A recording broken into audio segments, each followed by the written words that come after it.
Hello humankind, hope you all are fit and fine. The Phytoplankton Academy welcomes you all. आज हम अलीगढ़ मुस्लिम university में होने वाले BEd entrance examination को analyse करने जा रहे हैं। अभी जो आपका लेटेस्ट एग्ज़ाम हुआ है 23-24 में, उसको यहाँ पर हम एनालाइज करेंगे। सबसे पहले समझ लेते हैं कि बीएड एंट्रेंस एएमयू के अंदर होता है, उसमें कितने क्वेश्चंस आते हैं। टोटल क्वेश्चंस 100 होते हैं। 100 क्वेश्चंस में 25 क्वेश्चंस आपके जनरल इंग्लिश के होते हैं। देन नेक्स्ट 25 क्वेश्चंस आपके रीजनिंग के होते हैं। उसके बाद 25 क्वेश्चंस आपके टीचिंग एप्टीट्यूड से होंगे। देन 25 क्वेश्चंस आपके करंट अफेयर्स के होते हैं। और ये कोई सीक्वेंस फॉलो नहीं होता है कि आपके बाद 25 के बाद रीजनिंग ही आना है, जनरल के इंग्लिश के बाद रीजनिंग आना है, या टीचिंग एप्टीट्यूड कोई सा भी पहले आ सकता है। बट ये है कि जब टीचिंग एप्टीट्यूड का पार्ट शुरू होता है तो उसमें 25 रेगुलर टीचिंग एप्टीट्यूड के होते हैं, मिक्सिंग नहीं होती है। देन करंट अफेयर के होते हैं 25, तो करंट अफेयर के ही होते हैं, मिक्सिंग नहीं होती है, बट सीक्वेंस कुछ भी हो सकता है। चलिए यहाँ तक। इसके बाद हम बात करते हैं इस पेपर की 23-24 के। फर्स्ट क्वेश्चन को देखते हैं यहाँ पर। विच of the following is not the purpose of teaching. यहाँ पर आपको बताना है कि टीचिंग का कौन सा पर्पस नहीं है। फर्स्ट ऑप्शन है creating learning situation, motivating the child, diagnosing learning problem, making the child dogmatic. तो यहाँ पर आपका डी सही जवाब है, बिकॉज फर्स्ट ऑप्शन कहता है कि लर्निंग सिचुएशन क्रिएट करनी है। एज अ टीचर अगर आप टीचिंग कर रहे हो तो बच्चे को क्लास में ऐसी लर्निंग सिचुएशन क्रिएट करनी है जो एन्जॉयबल कंडीशन हो, बच्चा उसमें कंफर्ट फील करे। ठीक है, तो इस तरह की लर्निंग सिचुएशन क्रिएट करनी चाहिए एक टीचर को। Then motivating the child, child को मोटिवेट करना, बिकॉज जो स्मॉल चिल्ड्रन होते हैं उनको मोटिवेट करने की ज़्यादा ज़रूरत होती है, क्योंकि वो क्लास के अंदर आ जाते हैं बट वो पढ़ना नहीं चाहते। तो as a teacher, as a good teacher, ये रिस्पॉन्सिबिलिटी होनी चाहिए कि चाइल्ड को मोटिवेट करे। और ज़्यादातर क्या किया जाता है, जो उनकी प्रीवियस नॉलेज होती है उससे लिंक्ड किया जाता है, उनसे पुरानी जो उनकी लर्निंग है उसके बारे में पूछा जाता है, ताकि वो चीज़ों को कनेक्ट कर सके और उनको लगे कि वो जो भी कुछ पढ़ रहे हैं वो कनेक्टेड है, कुछ भी नया नहीं है यहाँ पर। तो इस तरीके से मोटिवेट करना। डायग्नोस्टिंग द लर्निंग प्रॉब्लम, इसका मतलब होता है जो स्मॉल टेस्ट क्लास के अंदर हम लेते हैं, या तो वो ओरल टेस्ट भी हो सकते हैं, या फिर आपके FA1 FA2 जो टेस्ट होते हैं क्लास में, उस तरह के टेस्ट से क्या पता चलता है स्मॉल टेस्ट से कि बच्चे के डायग्नोस्टिक करने की कि उसको कहाँ पर प्रॉब्लम है। मान लीजिए आपने कोई टेस्ट लिया है, FA1 आपने टेस्ट लिया है, वहाँ पर बच्चे को पता चलता है कि आपने इंग्लिश का टेस्ट लिया है और आपको अंदाज़ा हो गया कि बच्चे को कितने बच्चों को इंग्लिश में प्रॉब्लम आ रही है, कितने बच्चों को ग्रामर में प्रॉब्लम है, कितने बच्चों को अगर मैथ्स का टेस्ट है कितने बच्चों को मैथ्स में प्रॉब्लम है। बेसिकली कहने का मतलब ये है कि डायग्नोस्टिक का मतलब होता है जैसे एक डॉक्टर डायग्नोस करता है डिसीज़ को, इसी तरीके से टीचर को डायग्नोस करने की ज़रूरत होती है कि क्लास में अगर 30 स्टूडेंट्स हैं तो कितने स्टूडेंट्स को कितनी पर्टिकुलर जगह पर प्रॉब्लम है। और डायग्नोस करने के बाद उसको रेमेडी प्रोवाइड की जाती है। टीचर अपनी टीचिंग मैथड्स को चेंज करता है बच्चे को पढ़ाने के लिए, और इस तरीके से बच्चे की प्रॉब्लम सॉल्व होती है। तो यहाँ पर सी भी बहुत अच्छा ऑप्शन है, ये गलत जवाब नहीं होगा। यहाँ पर मेकिंग द चाइल्ड डोगमेटिक, ये आपका गलत जवाब है। मेकिंग द चाइल्ड डोगमेटिक, डोगमेटिक का मतलब होता है फैनेटिक, यानी कि बच्चे को रिजिड बना देना किसी भी चीज़ के लिए। हो सकता है धर्म संबंधी रिलेटेड या फिर अपनी आइडियोलॉजी से रिलेटेड, कि आपकी जो आइडियोलॉजी है वही बेस्ट है। अगर टीचर किसी आइडियोलॉजी को फॉलो करता है और कुछ बच्चे उस आइडियोलॉजी को फॉलो कर रहे हैं तो टीचर कहता है कि बस यही आइडियोलॉजी बेहतर है। तो इस तरीके की चीज़ें नहीं करनी है एक टीचर को, क्योंकि किसी भी चीज़ के लिए रिजिड नहीं बनाना है उसको। बच्चे का जो सिस्टम है, हमें फ्लैक्सिबल सिस्टम लेकर चलना है। बच्चे के अंदर टॉलरेंस वैल्यू को प्रमोट करना है, जो भी डेमोक्रेटिक वैल्यूज़ हैं उनको प्रमोट करना है, ताकि एक हार्मोनियस कंडीशंस क्रिएट हो। इस तरीके से नहीं हो कि अलग अलग एक कम्युनिटी क्रिएट हो जाए। तो यहाँ पर आपका डी सही जवाब होगा अकॉर्डिंग टू द क्वेश्चन, क्योंकि क्वेश्चन में पूछा है not the purpose of teaching. Okay, now which teaching method would you like to prefer in the teaching learning process. कौन सा मेथड आप प्रीफर करोगे टीचिंग लर्निंग प्रोसेस में during your class. Traditional method, traditional method होता है जो chalk and talk method होता है, जहाँ पर आप डायरेक्टली बच्चे से बात करते हैं। बात इन द सेंस कि सिर्फ आप ही अपने लेक्चर को देते हैं, वहाँ पर आप बच्चे से इंटरेक्ट नहीं करते हैं ज़्यादा, बच्चे को परमिशन भी नहीं होती है बोलने की, जो पहले टाइम पर होता था कि टीचर एक बोर्ड पर लिख रहा है कुछ चीज़ों को और बस बच्चा उसको कॉपी कर रहा है, टीचर बोल रहा है, बच्चा सुन रहा है, सिर्फ इतना होता था। तो वो मेथड प्रमोट नहीं किया जाता है, क्योंकि आज के टाइम पर जो हम मेथड प्रमोट करते हैं that is child centric method. और चाइल्ड सेंट्रिक मेथड का मतलब होता है कि बच्चे को फुल परमिशन होती है टीचर से क्वेश्चन करने की, इंटरेक्ट करने की। इससे पता चलता है कि बच्चे ज़्यादा से ज़्यादा सीख सकते हैं। ठीक है, तो ट्रेडिशनल मेथड फॉलो नहीं करना है। सेकंड है इनोवेटिव मेथड। इनोवेटिव मेथड होता है कि क्लास के अंदर नए नए इन्वेंशंस, किसी भी चीज़ को अलग अलग अंदाज में। अब हर एक बच्चे के अंदर क्रिएटिविटी होती है, ये हमें सभी को पता है कि हर एक बच्चा यूनिक होता है। तो अगर हम कोई क्लास में कोई होमवर्क देते हैं तो कोई एक पार्टिकुलर स्टूडेंट उस होमवर्क को बहुत अलग तरीके से करके ले आ सकता है। हमें उसको डिस्करेज नहीं करना है, क्योंकि ये होती है क्रिएटिविटी कि आप हर एक बच्चे की अलग क्रिएटिविटी के अंदाज में इस इनोवेशन मेथड को हमें प्रमोट करना है।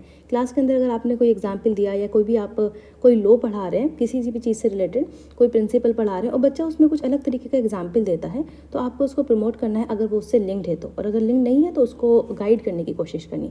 बेसिकली कहने का मतलब है कि बच्चे के जो आइडियाज़ हैं उनको भी लेकर आपको चलना है, इनोवेटिव मेथड यूज़ करना है। टीचर भी इनोवेशन कर सकता है क्लास के अंदर कि वो अलग अलग तरीके से एग्जाम्पल देना, क्लास के अंदर नए नए तरीके से बच्चों को पढ़ाने की कोशिश करना।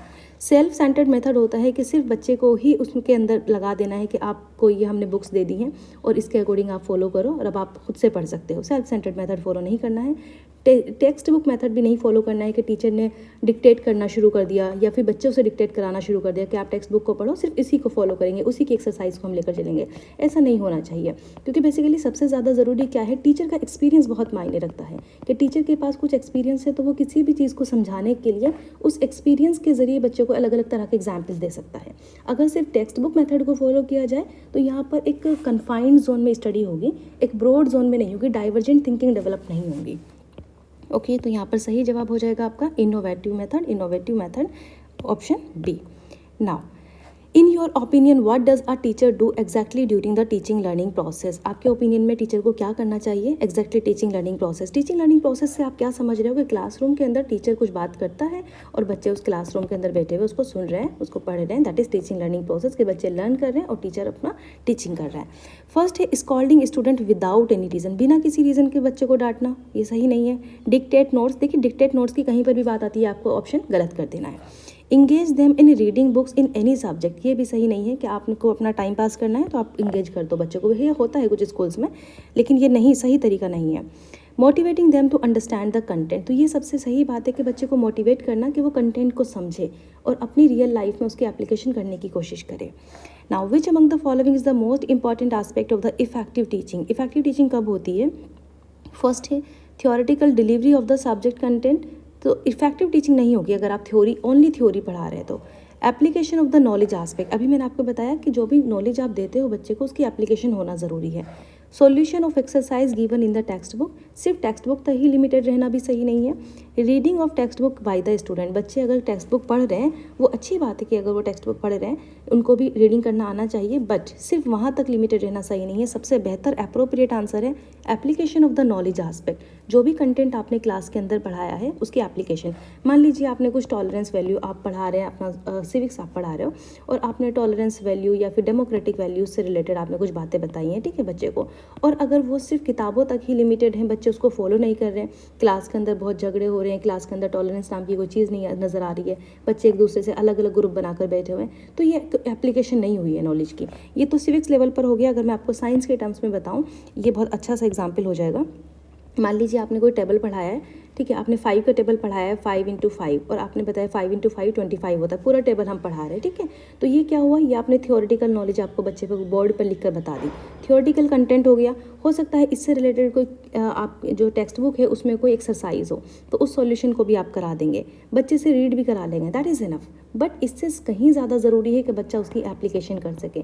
अगर आप उसको 25 रुपीज़ देते हैं और उससे कहते हैं कि मार्केट से कुछ खरीद कर लाना है और एक आइटम 5 रुपये का मिलता है, तो बच्चे को ये समझ आना चाहिए कि 25 रुपीज़ में 5 आइटम्स मिलेंगे, ये एप्लीकेशन करना ज़रूरी है। ये स्मॉल लेवल पर मैं आपको बता रही हूँ। बेसिकली हम अगर बड़ी क्लासेस में पढ़ते हैं तो वहाँ पर जो भी नॉलेज आप बच्चे को दे रहे हो उसकी एप्लीकेशन बहुत ज़रूरी है। बिना एप्लीकेशंस के तो सिर्फ रोट मेमोराइजेशन हो जाता है और बुकिश नॉलेज रखने से कोई फ़ायदा नहीं होता है। Which aspect among the following is a teacher must know before start of the lesson? Lesson start करने से पहले क्या ज़रूरी है? लेसन स्टार्ट करने से पहले ज़रूरी है कि टीचर एक स्किल्स को इंट्रोड्यूस कराए, दैट इज़ इंट्रोड्यूसिंग स्किल। देखिए ये बहुत ज़रूरी है कि टीचर जब क्लास के अंदर आता है, किसी चैप्टर को स्टार्ट करता है, तो सबसे पहले है कि उसको क्लास के अंदर स्टार्ट करने से पहले कुछ इस तरह की बातें करनी है कि बच्चे एक्साइटेड हो जाएं, मोटिवेट हो जाएं, उनको लगे कि क्लास में कुछ अच्छा होने वाला है। ऐसा नहीं है कि टीचर आया, गुड मॉर्निंग बोला, क्लास करनी शुरू कर दी कि आज हम ये पढ़ने वाले हैं। इससे बच्चे बोर हो जाते हैं, इवन वो बच्चे टीचर की कॉपी करने लगते हैं कि टीचर अब क्लास के अंदर आएंगे इस तरह से बोलेंगे तो ये सही नहीं है। हर एक दिन कुछ नया क्लास के अंदर लेकर आना, कुछ नई बात क्लास के अंदर करना, उससे स्टार्ट करने से बच्चे मोटिवेट होते हैं। और सबसे ज़्यादा बेहतर है कि आप उन बातों के अंदर जो बच्चे की नॉलेज है, प्रीवियस नॉलेज है, उसको लिंक्ड करने की कोशिश करो। तो ये होता है इंट्रोड्यूसिंग स्किल, जो बहुत इंपॉर्टेंट होती है, सबसे ज़्यादा मायने रखती है इंट्रोड्यूसिंग स्किल क्लास के दौरान। Full names of the student ज़रूरी नहीं है जब आप लेसन स्टार्ट कर रहे हो। पैटर्न ऑफ एग्जामिनेशन भी ज़रूरी नहीं है। सबसे ज़्यादा ज़रूरी है previous knowledge of the student. Then author of the text book prescribe पता होना चाहिए, लेकिन अप्रोप्रिएट आंसर है C. A successful teacher must check the return work of the student. एक अच्छा टीचर कब होता है? सक्सेसफुल टीचर जो बच्चे का रिटर्न वर्क चेक करता है। जो स्मॉल लेवल के स्टूडेंट होते हैं, स्मॉल ग्रेड के स्टूडेंट होते हैं, उनके लिए ये ज़रूरी है कि वो जैसे ही बच्चे ने काम किया और वो लेकर आया, क्योंकि बच्चा जब काम होमवर्क करता है बहुत मोटिवेटेड होता है, एक्साइटेड होता है, तो टीचर के लिए ज़रूरी है कि immediately after the completion of the work उसको चेक कर दें। अगर कुछ लंबा टाइम लगाने वाला है at the end of the week sorry कि हर किसी का काम सैटरडे में चेक होगा, कुछ टीचर्स ऐसा भी करते हैं, कुछ स्कूल्स में होता है, वो सही तरीका नहीं है। उससे बच्चा डिमोटिवेट हो जाता है कि उसने मंडे में काम कंप्लीट कर लिया, आप सैटरडे में चेक कर रहे हो, तो वो अगली बार काम करना ही नहीं चाहेगा कि ठीक है मैं सारा काम फ्राइडे में कर लूँगा। तो ये एक अच्छी पहचान नहीं होती है। Whenever he gets time, ये तो बिल्कुल बकवास है। Now the most important challenge before a teacher is, सबसे ज़्यादा बड़ा चैलेंज क्या होता है? To maintain discipline, to make student to do homework, to prepare question paper, to make teaching learning process enjoyable. ये सबसे बेहतर तरीका है और एक इम्पॉर्टेंट चैलेंज भी है टीचर के सामने। वो इसलिए क्योंकि एंजॉयबल कंडीशन को क्रिएट करना एक आसान बात नहीं होती है। आप डिसिप्लिन, थोड़ा सा स्ट्रिक्ट माहौल दिखाकर डिसिप्लिन कर सकते हो, स्टूडेंट से होमवर्क करा सकते हो। उसके बाद क्वेश्चन पेपर प्रिपेयर करना तो टीचर की अपनी एबिलिटी पर डिपेंड होता है कि कितने आप एबल हो क्वेश्चन पेपर प्रिपेयर करने के लिए। But to make the teaching learning process enjoyable, इसके लिए क्योंकि क्लास के अंदर डिफरेंट बैकग्राउंड के स्टूडेंट आते हैं। कुछ स्टूडेंट होते हैं जो बहुत फास्ट होते हैं, जो हर बात का जवाब फ़ौरन दे देते हैं, लेकिन कुछ स्टूडेंट होते हैं जो बहुत स्लो लर्नर होते हैं, और कुछ स्टूडेंट बहुत शाई होते हैं कि वो अब किसी बात का पता होता है लेकिन जवाब नहीं देना चाहते। तो इस तरीके से हर एक बच्चे के लिए क्लास के अंदर एंजॉयबल कंडीशन को क्रिएट करना, यानी कि इंक्लूसिविटी लेकर आना, ये बहुत डिफ़िकल्ट टास्क होता है और इसको फॉलो करना चाहिए, मेंटेन करने की कोशिश करनी चाहिए to a good teacher. Now question number 8, which of the following is the most important character of an expert teacher? क्या बेहतर कैरेक्टर होगा? मास्टरी ऑफ द नॉलेज तो सही है, लेकिन एक्सपर्ट कैरेक्टर हमें पूछना है, एक्सपर्ट टीचर का important character. Prepare the follow the lesson plan, have good communication skill, they not only know the content but also know how to relate it with the real life. देखिए real life, क्योंकि एट the एंड हमें अपनी life में ही अपनी knowledge को distribute करना है, लाइफ में ही एप्लीकेशन करना है नॉलेज का। तो सबसे ज़्यादा ज़रूरी है कि टीचर को रियल लाइफ से कनेक्ट करके पढ़ाना चाहिए। पहले जो नॉलेज हुआ करती थी क्लासेस में, अभी तो बहुत ज़्यादा child centred and real life से कनेक्टेड नॉलेज की बात हम करते हैं, लेकिन पहले ऐसा होता था कि कुछ बच्चों को पता होता था कि पर्टिकुलर चीज़ें क्या हैं, ये उसको याद होती थी, रटी हुई होती थी, रोट मेमोराइजेशन होता था, बट उनका एप्लीकेशन क्या है, उनको कैसे रिलेट किया जा सकता है लाइफ में, कुछ नहीं पता होता था। ठीक है, तो सबसे ज़्यादा ज़रूरी है कि जो भी कुछ आप पढ़ा रहे हो उसको रियल लाइफ से रिलेट कर सको। यहाँ पर जो सेकेंड ऑप्शन है, they prepare and follow the lesson plan. जब आप लोग बीएड में एडमिशन ले लोगे और उसके बाद आपको क्लासेस करने जाना होगा, तो वहाँ पर आप लोग लेसन प्लान बनाएंगे। ये एक्स्ट्रा इन्फॉर्मेशन मैं आपको दे रही हूँ। तो लेसन प्लान बनाने का ये मतलब नहीं होता, लेसन प्लान में क्या करते हैं, सबसे पहले आप स्टार्टिंग करते हैं, चैप्टर को स्टार्ट कैसे करने वाले हो लेसन को, उसके बाद बीच में आप क्या क्या बोलने वाले हो, क्या क्वेश्चन पूछने वाले हैं, वो सब भी लिख कर लेकर जाते हैं, क्या मेथड्स आप फॉलो कर रहे हो, अलग अलग मेथड्स होते हैं। तो बेसिकली उस लेसन प्लान को फॉलो करना ज़रूरी नहीं होता है। कुछ टीचर्स इतने रिजिड होते हैं, अगर आपके सुपरवाइज़र ऐसे हैं कि वो आपसे बार बार लेसन प्लान को फॉलो करने की बात करते हैं, बट ये कहीं से भी बेहतर तरीका नहीं है। आपको क्या करना है, सिर्फ लेसन प्लान आपने लिख लिया है इसलिए कि एक आपने डिफाइंड जोन में कि इतना कंटेंट आपको पढ़ाना है, इतने टाइम पीरियड के अंदर पढ़ाना है, कुछ मिस नहीं होना चाहिए, क्योंकि आप एक टीचर ऐसे हैं जो ट्रेन कर रहे हो, आप फाइनल टीचर नहीं होते, कंप्लीट टीचर नहीं होते हो। तो बीएड के दौरान सिर्फ ये चीज़ ज़रूरी ध्यान रखनी है कि जो लेसन प्लान आप लेकर जा रहे हो उसको वर्ड टू वर्ड याद नहीं करके जाना है, आपको टीचर बनना है, कोई रोबोट नहीं बनना है। Now question number 9, child centred education is also known as, child centred education को हम पेडोसेंट्रिक एजुकेशन कहते हैं। इसका रीज़न ये है कि जो पेडागोजी होती है, पेडागोजी इसका मतलब होता है द वे ऑफ टीचिंग। ये एक ग्रीक वर्ड से बना हुआ है जिसका मतलब, जिसकी स्पेलिंग होती है पेडागोएस, ठीक है, इस तरीके से। तो यहाँ पे पेडा का मतलब होता है बॉय चाइल्ड, बॉय चाइल्ड, ये भी आप याद रख सकते हो। कभी कभी डायरेक्ट क्वेश्चन पूछ लिया जाता है, वैसे हम इसको चाइल्ड कंसीडर करते हैं, लेकिन इसका लिटरल मीनिंग बॉय चाइल्ड से होता है। तो यहाँ पे चाइल्ड सेंटर्ड एजुकेशन होती है पेडोसेंट्रिक एजुकेशन, ठीक है। नाउ ऐसे type questions help in evaluating in the, क्या इवेलुएट करते हैं ऐसे टाइप क्वेश्चंस में? देखिए यहाँ पर आपके सामने ऑप्शन है convergent thinking, divergent thinking, convergent and divergent, writing speed of the student. तो सबसे पहले आपको समझना है कि कन्वर्जेंट थिंकिंग क्या होती है।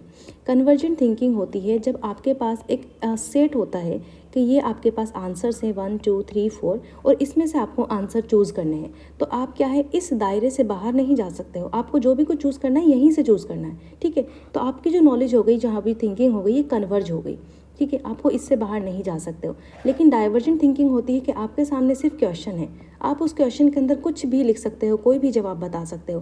तो आपकी जो थिंकिंग हुई यहाँ पर, दैट इज़ डाइवर्जेंट, कि आपको अपने आप से सोच के आप दुनिया की कुछ ही भी चीज़ को सोच के आंसर दे सकते हो, कोई सा भी एग्जाम्पल दे सकते हो, दैट इज़ डाइवर्जेंट थिंकिंग।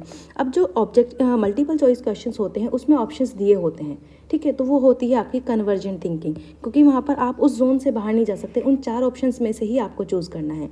लेकिन डाइवर्जेंट थिंकिंग क्या होती है कि आपके पास कोई ऑप्शन नहीं होता, कोई हिंट नहीं होता, कोई सेट नहीं होता इन्फॉर्मेशन का, बस आपको एक क्वेश्चन दे दिया जाता है, आप अपनी मर्जी से उसको लिखते हैं। जैसे कि यूपीएससी के जो मेंस एग्जाम होता है उसमें पहले ऑब्जेक्टिव, पहले आपका एमसीक्यू पैटर्न होता है, उसके बाद आपका रिटर्न होता है, रिटर्न में आपके ऐसे होते हैं।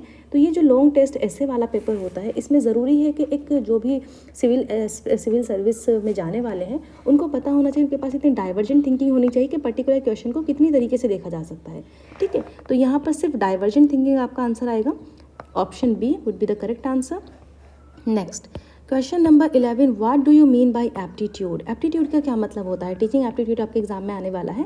तो एप्टीट्यूड का मतलब होता है स्पेसिफिक एबिलिटी, किसी इंसान के अंदर वो स्पेसिफिक एबिलिटी जिससे वो प्रोफिशिएंसी एक्वायर करे एक स्पेसिफिक फील्ड पर। जैसे आपको अगर टीचिंग एप्टीट्यूड है तो क्यों दिया जाता है आपके एग्जाम में टीचिंग एप्टीट्यूड? ताकि जो टीचिंग जो प्रोफेशन आप लेने जा रहे हो, इस प्रोफेशन की जो एक्वायर्ड प्रोफिशिएंसी है वो आपके अंदर आ जाए, उसको आप इनकलकेट कर लो। तो ज़रूरी है कि इसका सही ऑप्शन है specific ability of an individual to help him to acquire the proficiency in a specific field. अच्छा, जो एप्टीट्यूड है ये सिर्फ टीचिंग में ही नहीं होता, जिस प्रोफेशन में भी आप जा रहे हो और अगर आपको उसको अच्छे से करना है तो उस प्रोफेशन का एप्टीट्यूड आपके अंदर होना चाहिए फॉर द स्पेसिफिक फील्ड, ये सही कहा है। यहाँ पर अगला क्वेश्चन है question number 12, in a classroom the teaching process should be, किस तरह से होना चाहिए टीचिंग प्रोसेस? टीचर सेंटर्ड, तो अभी मैंने आपको मना किया है, बिल्कुल भी फॉलो नहीं करना है। लर्नर सेंटर्ड, लर्नर सेंटर होता है स्टूडेंट सेंटर, या फिर आप कह सकते हैं उसको चाइल्ड सेंटर्ड, जैसे बच्चे को आप पढ़ा रहे हो, तो लर्नर सेंटर्ड सही जवाब होगा। परफॉर्मेंस सेंटर्ड, करिकुलम सेंटर्ड भी नहीं, यहाँ पर लर्नर सेंटर्ड आंसर आएगा। Now the main objective of the teaching learning process is to, क्या ऑब्जेक्टिव होता है? Help student solve their problem, being desirable change in the behavior of the student, acquaint student with the subject knowledge, develop among student human values। क्या करना है हमें? Help student to solve their problem. देखिए, जब आप teaching learning करते हैं class के अंदर, तो जैसे ही आपके सामने अगर ये क्वेश्चन पेपर आएगा तो आप सोचोगे कि हाँ, बच्चों को तो प्रॉब्लम होती है, हमें उसको सॉल्व करना है, लेकिन क्वेश्चन पे ध्यान देना है, मेन ऑब्जेक्टिव हमें फाइंड करना है, ठीक है। तो बच्चे की प्रॉब्लम सॉल्व करना is good, but main objective ये नहीं होता है। Being desirable change of the behaviour of the student, ये सबसे सही बात है, ठीक है।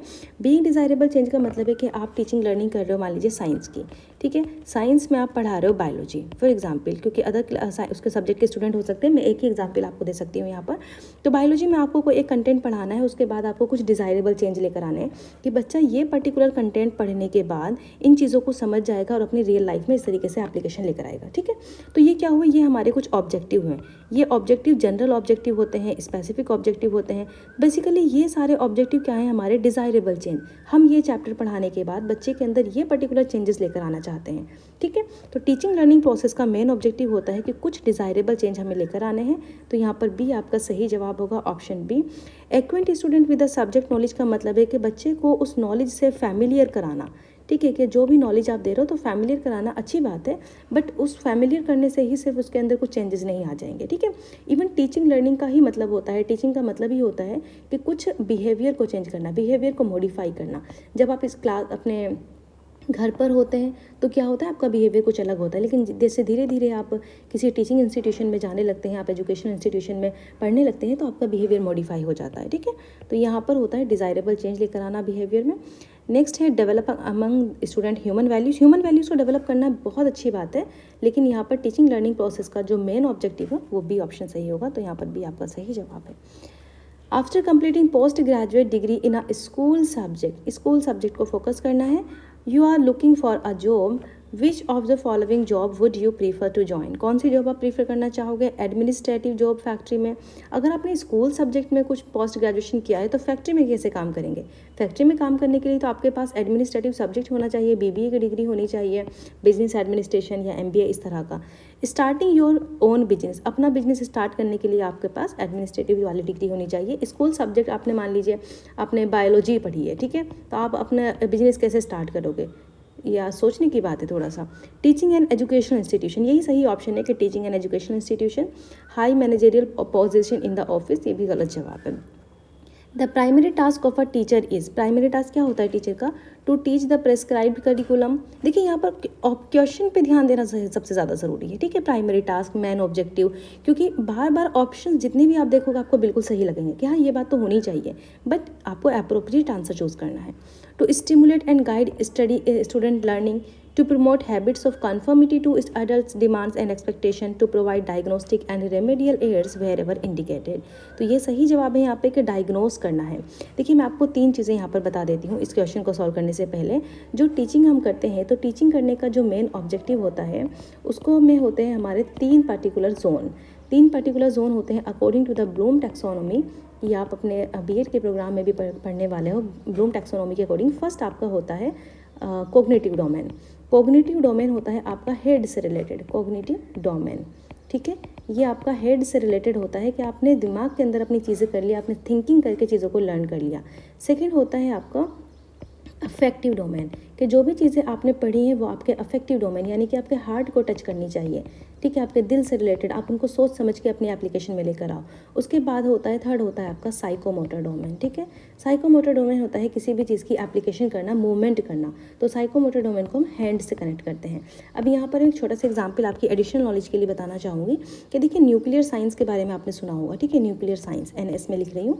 न्यूक्लियर साइंस की जब हमने, एक टीचर ने न्यूक्लियर साइंस के बारे में पढ़ाया होगा बच्चों को, ठीक है। जब टीचर ने बच्चों को पढ़ाया तो 2 तरह के बच्चे वहाँ से ईजाद हुए। 2 तरह के बच्चे, एक बच्चों ने क्या किया कि उस न्यूक्लियर साइंस को यूज़ करके उन्होंने लाइट एनर्जी की फॉर्म्स में कन्वर्ट किया कि हम इससे लाइट, फैन, ये सारी चीज़ों को यूज़ कर सकते हैं, एनर्जी को ले सकते हैं वहाँ से। दूसरे ग्रुप ऑफ स्टूडेंट्स ने क्या किया कि वहाँ से कि उन्होंने बॉम्ब बनाने शुरू किए, ठीक है, बॉम्ब बनाना शुरू किया। और जो नागासाकी एंड हिरोशिमा में हुआ वो इसी का एग्जैक्टली रिजल्ट था कि न्यूक्लियर साइंस की स्टडी करने के बाद। तो यहाँ पर आपको समझ आ रहा है कि न्यूक्लियर साइंस भी किसी टीचर के ज़रिए ही पढ़ाया गया है, ठीक है। और कुछ ग्रुप ऑफ स्टूडेंट्स ने ही उसको पढ़ा है कि न्यूक्लियर साइंस भी होती है, लेकिन उसकी जो एप्लीकेशन यहाँ पर हुई है वो मैटर करता है कि किस तरीके से बच्चों ने एप्लीकेशन करी। तो सबसे ज़्यादा ज़रूरी है कि जब आपने नॉलेज दे दी कॉग्निटिव डोमेन पर, ठीक है, हेड पर नॉलेज दे दी आपने, बच्चा को थिंकिंग समझ में आ चुका है कि इस तरीके से होता है, फिर उसके अफेक्टिव डोमेन को टच करना बहुत ज़रूरी है, उसके हार्ट पर, कि ये जो चीज़ें आपको एप्लीकेशन करनी है ये ह्यूमैनिटी पर्पज़ के लिए करनी है, ठीक है, लोगों के भले के लिए करनी है, फ़ायदे के लिए करनी है, नुकसान पहुँचाने के लिए नहीं करनी है। उसके बाद आता है एक्शन, साइकोमोटर डोमेन, जिसका वो प्रैक्टिकल करने जाते हैं और प्रैक्टिकल करके नई नई चीज़ों की ईजाद करते हैं या कुछ भी प्रैक्टिकल रियल लाइफ में करते हैं। तो कहने का इंटेंशन ये है यहाँ पर कि एक टीचर की रिस्पॉन्सिबिलिटी है कि उसका अफेक्टिव डोमेन सही डायरेक्शन में टच करे, ठीक है। ऐसा नहीं है कि बच्चे को आपने पढ़ाया और आपने उसको तीनों एप्लीकेशंस के बारे में बताया और फिर बच्चा कुछ भी करे, क्योंकि अगर कुछ भी करने के लिए टीचर छोड़ देगा, गाइड नहीं करेगा, तो फिर रिजल्ट हमारे पास इसी तरीके का आएंगे जैसे negative result nuclear science energy का मिला। नाउ तो प्रेस्क्राइब्ड करिकुलम कंटेंट यहाँ पर प्रोवाइडिंग डायग्नोस्टिक प्रोवाइड करता है टीचर, रेमेडी प्रोवाइड करता है। रेमेडी का मतलब होता है सुधार, दवाई, जैसे डॉक्टर देता है ना डायग्नोस करने के बाद बीमारी को, रेमेडी देता है, दवाई देता है, उसी तरीके से टीचर को करना है। नेक्स्ट है यहाँ पर सेकंड सी ऑप्शंस में है to promote habit of conformity. Conformity की हैबिट होती है कि आपको उसकी चीज़ों को मानना ही मानना है, एडल्ट्स डिमांड्स के, एक बच्चे को इस काबिल बना देना, एक चाइल्ड को, कि तुम बड़ों की बात मानो, जबकि ये गलत बात है। बच्चे की जो क्रिएटिविटी है उसको हमेशा प्रमोट करना है। कुछ बच्चे होते हैं जो नॉन कन्फर्मिस्ट होते हैं, नॉन कन्फर्मिस्ट, और ये गलत नहीं है। नॉन कन्फर्मिस्ट कुछ लोग गलत समझते हैं, गलत नहीं है, क्योंकि राजा राम मोहन राय जो थे वो भी नॉन कन्फर्मिस्ट है। इसका मतलब होता है कि किसी एक पर्टिकुलर ट्रेडिशन को ना मानना, ठीक है, कि ऐसे लोगों को हम रिवॉल्यूशनाइज कहते हैं। ये रिवॉल्यूशन लेकर आते हैं, ये जो बात है उसी को फॉलो नहीं करते, इनके अंदर एबिलिटी होती है अपनी बात को कहने की। तो इस तरह के बच्चों को भी प्रमोट करना चाहिए, उनको हमेशा डांटने की ज़रूरत नहीं है या उनको कन्फर्मिटी बनाने की ज़रूरत नहीं है कि आप बड़ों की डिमांड्स पे को ही फॉलो करो, क्योंकि ऐसे ही लोग चीज़ों को चेंज भी लेकर आते हैं। अब राजा राम मोहन राय को जो ट्रेडिशन था वो सती प्रथा वाला, वो उसको फॉलो नहीं करना चाहते थे, तो इसी वजह से वो दूसरा चेंज लेकर आए। लर्निंग विदाउट बर्डन ये क्या है? ये एक एजुकेशनल रिपोर्ट है। बहुत ज़्यादा टाइम हो रहा है इसलिए मैं जल्दी जल्दी फॉलो करने की कोशिश कर रही हूँ। Educational report of A committee, ये यशपाल कमेटी के ज़रिए रिपोर्ट दी गई है, यशपाल कमेटी। और एक इंपॉर्टेंट बात ये भी है कि यशपाल कमेटी अगर आप जाकर पढ़ोगे तो 2 तरह की रिपोर्ट आपको मिलेगी। एक रिपोर्ट थी जो हायर एजुकेशन से रिलेटेड थी और दूसरी रिपोर्ट थी लर्निंग विदाउट बर्डन। और ये लर्निंग विदाउट बर्डन जो आपकी रिपोर्ट थी ये नेशनल एडवाइजरी कमेटी के ज़रिए दी गई है। ठीक है, तो यहाँ पर आपका ए ऑप्शन सही हो जाएगा। Then question number 17, the following is not the form of communication. इसमें कम्युनिकेशन की फॉर्म कौन सी नहीं है? साइंस से कम्युनिकेशन होता है, जैसे आप रोड पर जाकर देखोगे कि हम साइन से कम्युनिकेशन करते हैं कि रेड कलर है तो हमें रेड कलर लाइट है तो हमें रुक जाना है, वे येलो है तो रेडी हो जाना है, ग्रीन है तो चले जाना है, वो सब। गेस्चर से भी आपकी कोई इशारा कर देता है ना रोड पर खड़े हुए, वैसे भी हम इशारा कर देते हैं तो गेस्चर से भी कम्युनिकेशन हो जाता है। पेंटोमाइन भी कम्युनिकेशन का तरीका जो ड्रामा में अक्सर यूज़ किया जाता है, तो वहाँ पर भी हम एक्सप्रेशन को देखकर समझ जाते हैं। टेलीविज़न अगर रखा हुआ है तो वो फॉर्म ऑफ कम्युनिकेशन नहीं, उसको देख के क्या समझ में आ रहा है, बट आप उससे कह सकते हो कि सोर्स ऑफ कम्युनिकेशन ज़रूर है, क्योंकि सोर्स ऑफ कम्युनिकेशन में क्या होगा कि वो एक तरह से कुछ बातें, जैसे न्यूज़ अगर आ रही है टेलीविज़न में तो उस न्यूज़ के ज़रिए हमें पता चल जाएगा कि ये प्राइम मिनिस्टर ने ये कहा है, पर्टिकुलर जगह पर ये चीज़ें हो रही हैं, तो वो कम्युनिकेशन हमें मिल जाएगी इन्फॉर्मेशन, बट वो वन वे कम्युनिकेशन होगा। ठीक है, वन वे कम्युनिकेशन के एक ही टाइप का कम्युनिकेशन आपको मिले, आप अपनी बात तुमसे नहीं कर सकते। ठीक है, तो ये वन वे कम्युनिकेशन, लेकिन ये सोर्स होगा कम्युनिकेशन का, फॉर्म ऑफ कम्युनिकेशन नहीं है। तो यहाँ पर डी आपका सही जवाब होगा, television. Now question number 18, one student of your classroom loses the temper very quickly. बहुत जल्दी से टेम्पर उसका लॉस हो जाता है, आपको ऐसे में क्या करना चाहिए? Recommend the principal to remove his name. देखिए ऐसा नहीं करना है। चाइल्ड सेंट्रिक एजुकेशन की बात हम करते हैं हमेशा। चाइल्ड सेंट्रिक एजुकेशन में होता है कि बच्चा कितनी भी गलती करे, कुछ भी प्रॉब्लम फेस करे, एज ए टीचर आपको उसको रेमेडी प्रोवाइड करने की ज़रूरत है, आपको डायग्नोस करने की ज़रूरत है। कहीं पर भी आपको बच्चे की गलती को एनहेंस करना या उसको हाईलाइट करने की ज़रूरत नहीं है। ठीक है, क्योंकि टीचर होने के साथ साथ आप एक काउंसलर भी होते हैं। आपको टीचर की जो बच्चे की प्रॉब्लम है उसको गाइड करने की ज़रूरत होती है। Give him tough home assignment. बदला तो नहीं लेना है एक टीचर को कि होम असाइनमेंट दे दो उसको टफ वाला। Punish him so that he might not repeat the behaviour. ऐसा भी नहीं करना, पनिश तो करना ही नहीं है, लॉज के अंदर मना है, अगर पनिश करोगे तो आपको जेल हो जाएगी। Maintain congenial environment in the class so that he may feel secure. तो ये जो कॉन्जेनियल एनवायरनमेंट होता है इसका मतलब होता है प्लीजरेबल एनवायरनमेंट, जिससे मैंने आपको बताया था कि एंजॉयबल कंडीशन, कि टीचर इस तरह की बातें करे कि बच्चों को क्लास में अच्छा लगे। जैसे अगर हम ऑनलाइन में पढ़ाते हैं बच्चों को तो हम क्या करते हैं, जो पेजेस होते हैं, जैसे अपना नोटबुक में लिखवा रहे हैं तो पेजेस अलग अलग कलर के पेजेस हम यूज़ करते हैं। तो बच्चे को, जो छोटी क्लास के बच्चे हैं 6th स्टैंडर्ड वाले स्पेशली, उनसे हम बार बार पूछते हैं बेटा कौन सा कलर लेना है, इस पर कौन से कलर पे लिखूँ, किस वाले पेन से लिखूँ। तो बच्चों को अच्छा लगता है किस डिज़ाइन में लिखना, बस इस कंडीशन से बच्चे अच्छा लगता है उनको, वो पढ़ने में इंटरेस्ट लेते हैं। तो एक टीचर को कॉन्जेनियल एनवायरनमेंट क्रिएट करना है, प्लेजरेबल एनवायरनमेंट। नाउ अगला है यहाँ पर, a creative child is one. कौन होता है क्रिएटिव चाइल्ड? जो इंटेलिजेंट होता है। कुछ बच्चों को ऐसा लगता है जो इंटेलिजेंट है क्रिएटिव, ऐसा नहीं है। इंटेलिजेंट बच्चे बहुत होते हैं, लेकिन क्रिएटिविटी जो होती है ये होती है यूनिक एबिलिटी। किसी भी इंसान के अंदर यूनिक एबिलिटी, जो कुछ अलग करने की कोशिश करता है। इसका मैं एग्जाम्पल आपको देती हूँ कि मेरे घर पर कुछ बच्चे हैं, जब मैं उनका टेस्ट लेती थी, एक बार मैंने उनको समर वेकेशन में उनको काम दिया कि आप कुछ ड्राइंग बनाओ। ठीक है, तो उसमें मेरा एक छोटा भाई भी इंक्लूड था और एक मेरा कज़िन भी इंक्लूड था। उन लोगों ने क्या किया, जो मेरा कज़िन है उसको बहुत वो अच्छे से नहीं पढ़ता है, उसकी एबिलिटी ज़्यादा मैथमेटिक्स साइंस इन सब में नहीं है, लेकिन उसने क्या किया, जब मैंने उनसे ड्राइंग बनाने के लिए कहा तो उसने एलिफेंट की ड्राइंग बनाई कि एलिफेंट है, बाहर एक कुआं है और उसके बाहर उस कुएं के अंदर पानी है, और कुछ इस तरीके से उन्होंने छोटी छोटी चीज़ें बनाई। हालांकि बहुत अच्छे से नहीं बनाई, लेकिन छोटी छोटी चीज़ें बनाई। लेकिन बाकी के मेरे जितने भी कज़िन्स थे, मेरा ब्रदर था, उन सब ने इंक्लूडेड क्या किया, एक झोपड़ी बना दी। ठीक है, इस तरीके से, और उसके साइड में उन लोगों ने कुछ इस तरह से ग्रासेस बना दिए, देन पानी बना दिया, बस दैट इज़ इनफ। सबकी सेम ड्राइंग थी, एक ही तरह की थी। मैंने किसी से नहीं कहा था कि आपको हट बनानी है या आपको ग्रासेस बनानी, किसी से नहीं कहा।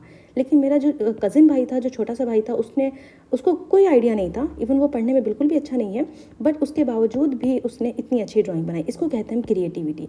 तो क्रिएटिविटी का लिंक कहीं पर इंटेलिजेंस से नहीं होता है। ठीक है, ये बात आपको ध्यान, यूनिक एबिलिटी जिसको हम कहेंगे वो क्रिएटिविटी होती है। तारे ज़मीन पर मूवी आपने देखी होगी, बच्चे के अंदर क्रिएटिविटी थी, यूनिक एबिलिटी थी ड्राइंग करने की।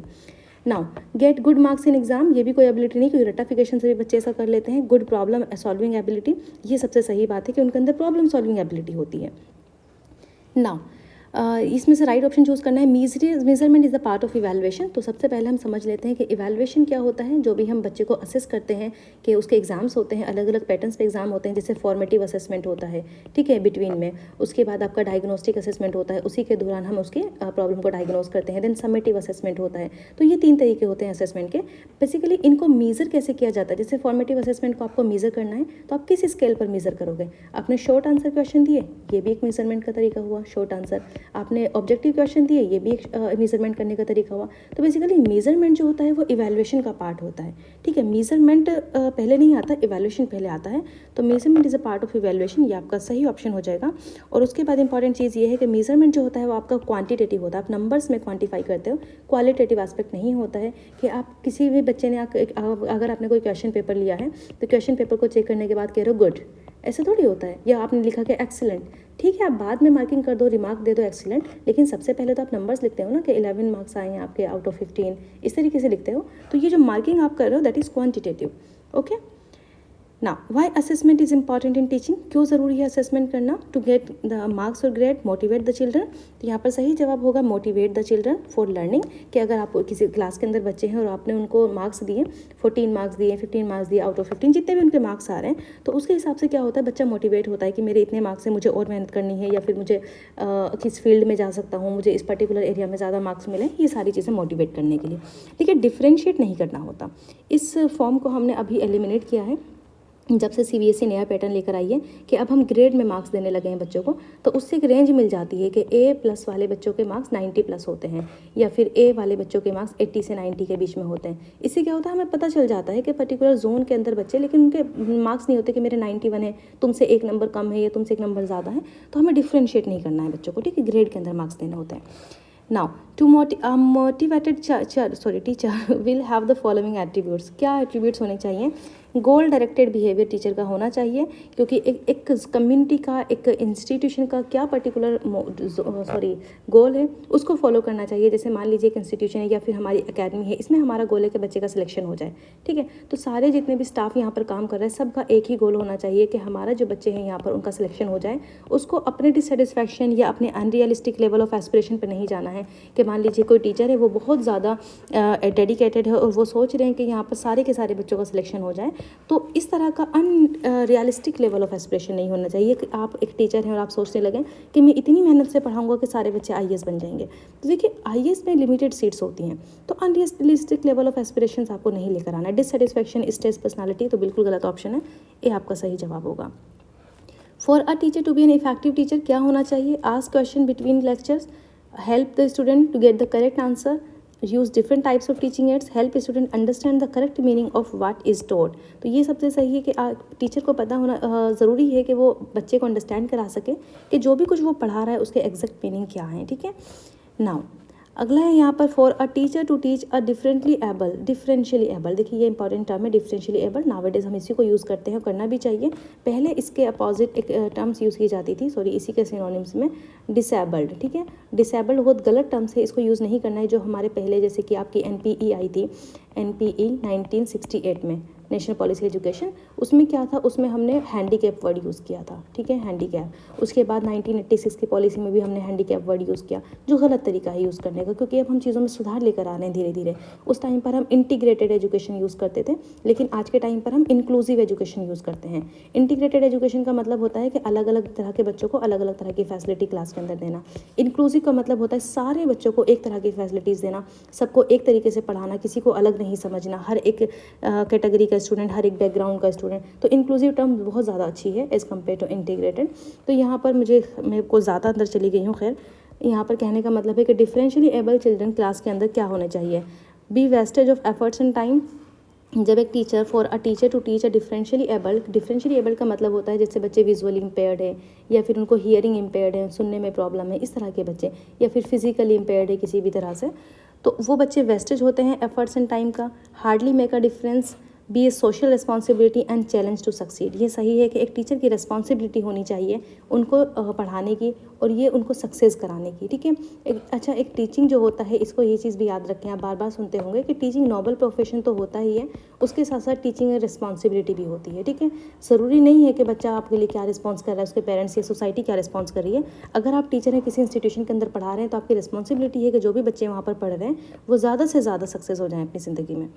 Educational psychology helps in a teacher to have a pride in his profession, provide a ready-made solution, adjust his teaching methodology according to the individual difference and compare the theories of the learning। इसका answer आप मुझे बताएं, educational psychology क्या करती है, educational psychology से क्या फ़ायदा होता है। इट एडजस्ट द टीचिंग, क्योंकि एजुकेशनल साइकोलॉजी में हम साइकोलॉजिकल डोमेन पर बच्चे के काम करते हैं।